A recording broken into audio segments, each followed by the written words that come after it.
विद्यालय एक दिवसीय आत्मरक्षा कौशल अनुष्ठित। सुंदरगढ़ जिला स्थित Lephripada block DAV public school MCL Chhatenpali रे एक दिवसीय आत्मरक्षा शिविर अनुष्ठित हो जायछि। विद्यालय प्रधान शिक्षक रंजन कुमार पटेल स्वागत भाषण दे तालीम कार्यक्रम अनुमति प्रदान करथिले।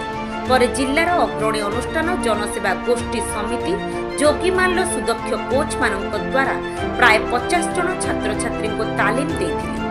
आत्मसुरक्षार विभिन्न प्रकार कौशल सहित मार्शल आर्टर मध्य अनेक गुड़िए कौशल तालीम देथिले। छात्र छात्री माने किपरि निजको निजे सुरक्षा करिपारिबे ता सहित वर्तमान परिप्रेक्षी रे आत्मसुरक्षा तालीम नेबा जरूरी विषय रे कोच लिप्सा सडंगे विभिन्न उदाहरण दे समस्तन को बुझाइथिले।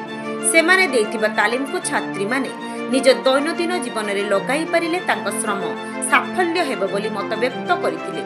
अन्य मानक मध्य रे विद्यालयर सुश्री साइना दास, मधुस्मिता परी, आउसी पटेल, सुश्री अलका पाल, राजेश कुमार दास, राजकमल यादव, पूजा रथ, बच्चस्विनी पटेल प्रमुख सहयोग करथिले। डीएवी पब्लिक स्कूल एमसीएल छटेनपाली आमर एठी आज सेल्फ डिफेन्स गोटे कर्मशाला आयोजन हो जाइए।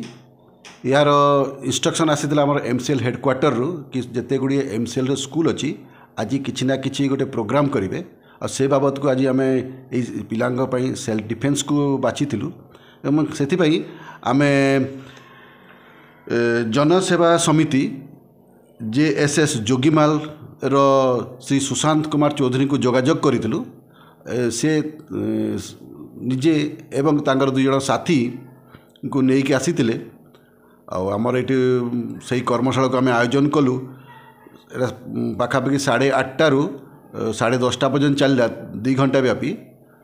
पाखापाखि 50 छोट छोट पिला क्लास 1 रु क्लास 5 पर्यंत ये खूब आनंदर सहित खूब उत्साह सहित पार्टिसिपेट कले। यही कर्मशाला रे से माने निजर विपदपूर्ण समय रे बा चैलेंजिंग सिचुएशन रे निजको केमती रक्षा करिवे बा ताको केमती एवॉइड करवा संगे संगे जदि दरकार पड़े केमती निजको फिजिकली भी सुरक्षा दे पारिबे विपद रु ओवरकम करिवारे तापरे टूल्स एंड टेक्निक सब बतैले।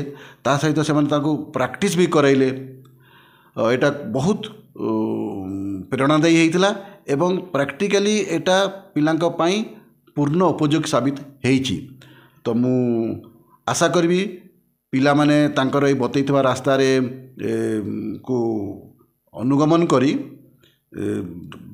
विभिन्न सिचुएशन रे विभिन्न चैलेंजिंग सिचुएशन रे निजको रक्षा करि पारिबे एवं सोसाइटी को रो अन्य मान को मध्य प्रेरणा जोगाइबे।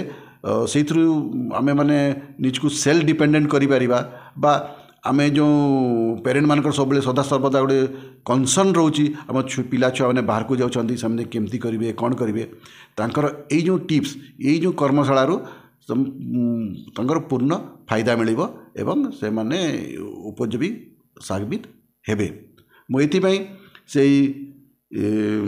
जेएसएस रो कर्मकर्ता मानक ट्रेनर मानक मोर अंतरु धन्यवाद जनाऊँ। मुझे आशा करुँची से माने मझी मझे आसी पिला मान को ए बाबद रे टिके रिव्यू नियंतु आउ टिके उत्साहित करंतु जेमिति कि आम स्कूल आम सोसाइटी आम देशर समस्त नागरिक निजर सुरक्षा बाबद रे अवगत रहिबे एवं विपदर निजको रक्षा करि पारुथिबे।